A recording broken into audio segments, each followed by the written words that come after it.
Setiap tanggal 22 September dunia memperingati Hari Badak. Ini merupakan salah satu upaya untuk lebih mengenal badak, satwa yang paling terancam punah. Badak merupakan satu dari beberapa hewan paling ikonik yang dimiliki bumi karena bentuk tubuhnya. Tak lain hewan bertubuh besar ini memiliki tanduk khas.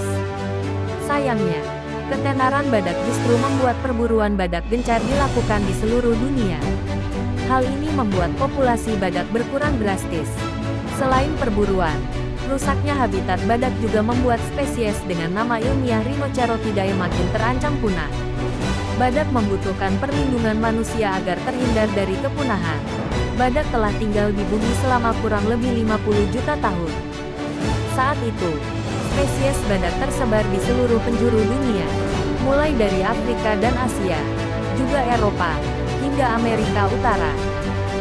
Perkembangan dunia menyisakan 5 spesies badak saat ini, yakni badak putih dan hitam dari Afrika, badak bercula satu di anak benua India, serta badak Jawa dan Sumatera yang endemik di Indonesia. Di masa lalu, pohon keluarga badak jauh lebih beragam. Salah satu yang paling terkenal adalah spesies unicorn raksasa yang panjang tubuhnya mencapai 6 meter dengan tandung berukuran 2 meter di kepala. Ahli memperkirakan ada sekitar 500.000 badak mendiami daratan Asia dan Afrika. Namun sejak awal abad ke-20, jumlah badak turun drastis. Tercatat hanya ada 70.000 badak pada 1970 dan hari ini tinggal menyisakan 29.000 di alam liar. Harga kula badak sangat tinggi, sampai organisasi Save the Rhino melarang media di seluruh dunia untuk mempublikasikannya. Hal itu dilakukan para konservasionis karena mereka khawatir hal ini justru akan mendorong lebih banyak penjahat masuk ke perdagangan kula badak dan merangsang lebih banyak permintaan konsumen.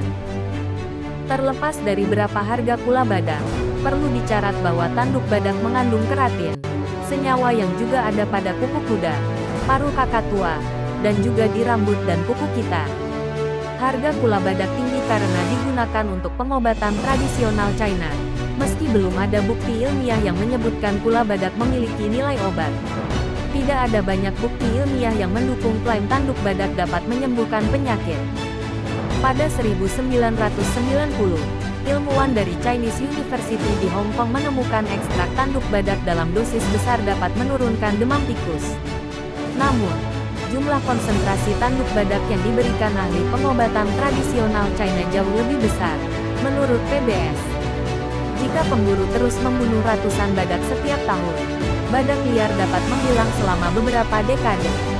Ini bukan hanya pukulan dahsyat bagi dunia, tapi juga perekonomian nasional yang mengandalkan badak untuk ekowisata.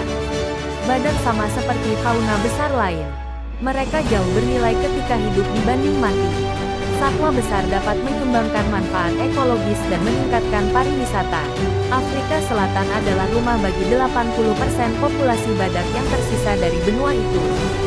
Namun, lebih dari 1.000 badak diburu setiap tahun antara tahun 2013 sampai 2017. Perburuan di Afrika sudah mencapai tingkat kritis sejak 2008 hingga 2015 ketika jumlah perburuan memuncak. Menurut Save the Rhino, di tahun 2015 sebanyak 1.349 badak di seluruh Afrika mati diburu. Kemudian pada 2016 ada 1.167 ekor, 2017 ada 1.124 ekor dan 2018 ada 892 ekor yang diburu. Meski tingkat perburuan menurun, tapi angka ini masih sangat besar. Setidaknya 2-3 badak Afrika mati dibunuh pemburu setiap harinya. Penurunan jumlah badak yang diburu menunjukkan aksi anti perburuan memberi efek, atau mungkin juga menunjukkan semakin sedikit badak yang hidup di alam liar sehingga pemburu tidak menemukan mangsa, ujar ahli dari Save the Rhino. Perlu lebih banyak tindakan untuk menghentikan perdagangan ilegal dan memastikan badak memiliki masa depan. Sekian dulu video dari kami.